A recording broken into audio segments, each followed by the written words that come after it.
शिक्षक की परेशानी है उसको हम लोग हर हाल में ख़त्म करेंगे। और जो जैसे बहुत सारी समस्याएं हैं, टाइमिंग की समस्या है, टाइमिंग की समस्या आज मेरी सरकार आ गई है, फिर हम बोल रहे हैं कि टाइमिंग की समस्या में जो रियल समस्या है उसको भी हम लोग दूर करने का प्रयास करेंगे और दूर करेंगे। एक बात बताएंगे, जो समस्या है वो समस्या का समाधान निश्चित रूप से होगा। इसमें कहीं कोई ऐसा गुंजाइश की बात नहीं है कि समस्या का समाधान नहीं होना है मतलब होना है। बिल्कुल मंत्रिमंडल गठन के बाद सारी बातों को रखा जाएगा और उसका जो है जो भी मतलब कि समाधान जिस रूप में भी निकालना होगा, समाधान तो निकलेगा। किसी गुरु ने ही आपको यहाँ तक पहुँचाया है। करबद्ध प्रार्थना करने आए हैं 4.5 लाख नियोजित शिक्षकों की तरफ से। न्यूज फाउंडेशन देख रहे हैं, मैं हूं आपके साथ वंदना। बिहार में नई सरकार की गठन हो चुकी है, लेकिन अभी भी मंत्रिमंडल का विस्तार नहीं हुआ है। हालांकि सहमत का खेल जो है अभी भी जारी है।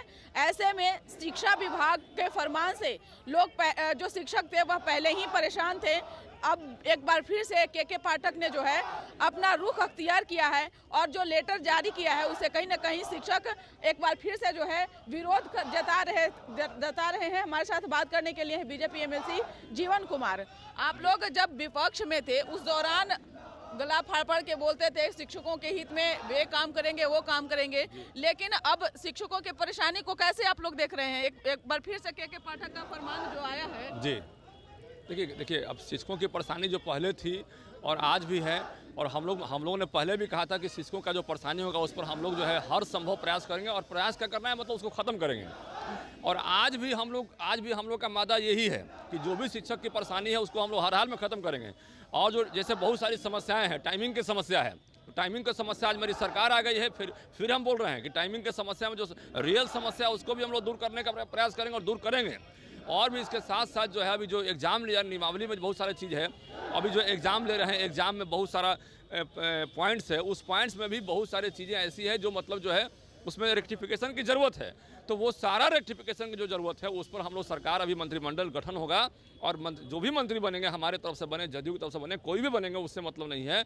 हम बात करके उन सारी समस्याओं का निराकरण जरूर करेंगे, उसमें कहीं कोई कमी नहीं आएगी। लेकिन आप लोग इस बात को भूल रहे हैं कि आप लोग का अपना ही मसला जो है वह सुलझ नहीं रहा है और इसी बीच अगर मंत्रिमंडल का विस्तार नहीं होता है और इसी बीच जो उनका फरमान है के पाठक का और वो अपना काम करने लगे, फिर शिक्षक कहाँ जाएंगे? नहीं, देखिए ऐसा है कि जो भी प्रॉब्लम होता है उसका समाधान होता है और ये ऐसा नहीं है कि सुलझ नहीं रहा है, ये आपस की बात है, ये बातें होती है और काम होता है।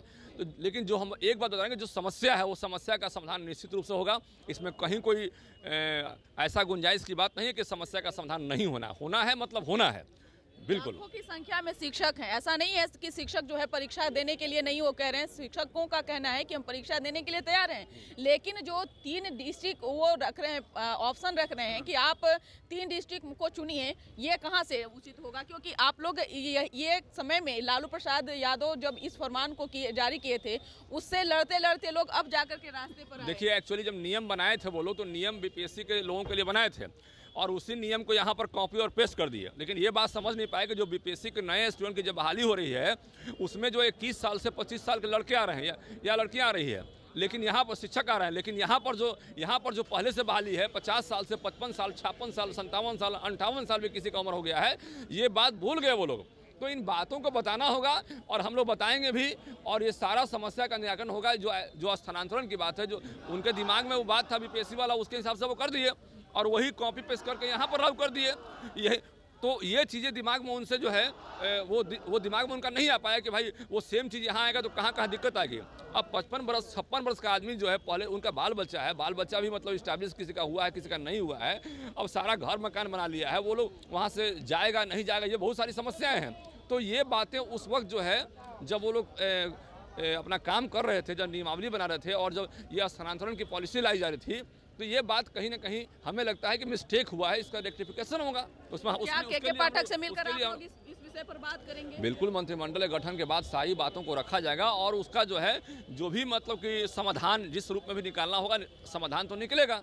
पिछले आप देखे होंगे कि महागठबंधन की जब सरकार थी तो उस दौरान के पाठक नहीं सुने, तो क्या आप लोगों की बात वो सुनेंगे? देखिए के पाठक ऐसा नहीं है कि बिल्कुल अनप्रैक्टिकल आदमी है और उनको कोई समझाएगा तो निश्चित रूप से हमें आशा है ही नहीं, पूर्ण विश्वास है कि वो समझेंगे। ऐसा नहीं है। जब कोई समझाएगा तो निश्चित समझना है उनको। अब जब कोई समझाएगा ही नहीं उनको बात को, और मंत्री को, जो पिछले मंत्री थे उनको तो राजनीति से कोई मतलब था नहीं। राजद के नेता भी तो आरोप लगाते हैं ना कि के पास हक मिलते किसी से नहीं है। देखिए पिछले जो मंत्री थे, शिक्षा मंत्री, उनको रामचरितमानस में मन लगता था। उनको जो है रामचरितमानस पर अटैक करना था, उनको धर्म और वेद पर उनको बात करने में अच्छा, और धर्म और वेद पर अटैक करने में उनको शिक्षक की समस्याओं से कोई मतलब नहीं था। लेकिन ये समस्या यहाँ पर नहीं रहेगी। मैं निश्चित रूप से इसका समस्याओं के बारे में हम कह रहे हैं आपसे कि ये सारी समस्याओं को इस बार दूर हम लोग करेंगे, सब मिलजुल के प्रयास करके। कहीं कोई समस्या हम लोग इसको रहने नहीं देंगे। और हमें जी, एक समय में आप लोग अपराधियों पर नकेल कसने को लेकर के खूब बोला करते थे, अब आपकी बारी आई है, कैसे इस पर शिकंजा कसेंगे? चुनौती बहुत बड़ी है। बिहार में अपराधियों पर नकेल कसना भारतीय जनता पार्टी का पहला जो है मतलब कि एजेंडा रहा है, और निश्चित रूप से इस पर हम लोग जो है पूरा प्रयास करेंगे कि हम लोग अपराधियों पर नकेल कसें। और बिहार में अपराध का ग्राफ जो बहुत तेज़ी से बढ़ा था महागठबंधन सरकार में, और इस सरकार में उस ग्राफ को हम लोग कम करने का काम करें। और लोगों में एक भय का माहौल हो गया था। ये भय हो गया था कि शाम में चलना जो है, जो पहले वाले 90 की स्थिति थी, 95 की स्थिति थी, नहीं 90 और 95 की जो स्थिति थी, शाम में 6 बजे के बाद लोग घर से निकलते नहीं थे, वही स्थिति यहाँ बिहार में बनती जा रही थी। तो वो स्थिति बिहार में नहीं बनेगी, ये जान लीजिए। निश्चित रूप से वैसी स्थिति को नहीं बनने दिया जाएगा। इसका मतलब है कि नहीं बनने दिया जाएगा। देखिए, आदरणीय प्रदेश अध्यक्ष जी से हमारे माननीय बिहार विधान परिषद के सदस्य जीवन भाई से मुलाकात हुई। शिक्षकों की पीड़ा तो कहने लायक नहीं है। और मैं, हालांकि माननीय अध्यक्ष जी, उप मुख्यमंत्री जी, इमोशनल इसलिए हो रहा है कि गुरु ठगे तीनों गए, धन धर्म और वंश, नहीं विश्वास है तो इतिहास उठा के देख लीजिए, रावण कौरव कंस। आप शिक्षक को सिर्फ प्रताड़ित कर सकते हैं, किसी गुरु ने ही आपको यहाँ तक पहुँचाया है।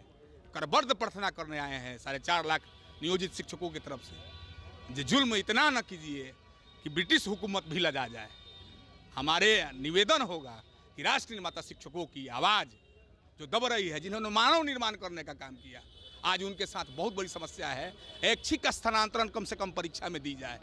इतनी बड़ी बहाली हुई, जिसमें ऑफलाइन बहाली हुई, और यह जो शिक्षकों की परीक्षा होने जा रही है, तब इसमें ऑनलाइन बहाली होगी। जबकि इसी बिहार सरकार के द्वारा दक्षता परीक्षा लिया गया, पात्रता परीक्षा लिया गया, टीईटी लिया गया, बीएड हुआ। और बिहार एक पहला ऐसा राज्य है जहां 2 वर्ष 2.5 वर्ष का कोर्स कीजिए, 2 वर्ष का सर्टिफिकेट मिलता है।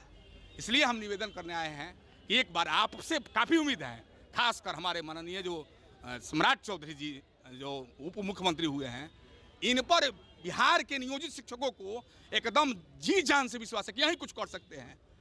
हम ईश्वर से प्रार्थना करेंगे इस बार शिक्षकों की संघ को खत्म करने की बात कही जा रही है। रहा न घर कोई रोवन हारा, किसी को कोई नहीं रोक सकता है। भारत के नागरिक होने के नाते यह संवैधानिक अधिकार है। आप अपनी बात को संगठन बनाकर, आप अपनी बात को मजबूती से, सलीके से रख सकते हैं, कोई नहीं मिटा सकता है। ऐसा कुछ नहीं है। हम निवेदन करने आए हैं कि एक बार माननीय हमारे नेता उप मुख्यमंत्री जी सम्राट चौधरी सर हैं, हमारे जीवन भाई ने बहुत ही अच्छी पंक्ति में सब बातों को रखा।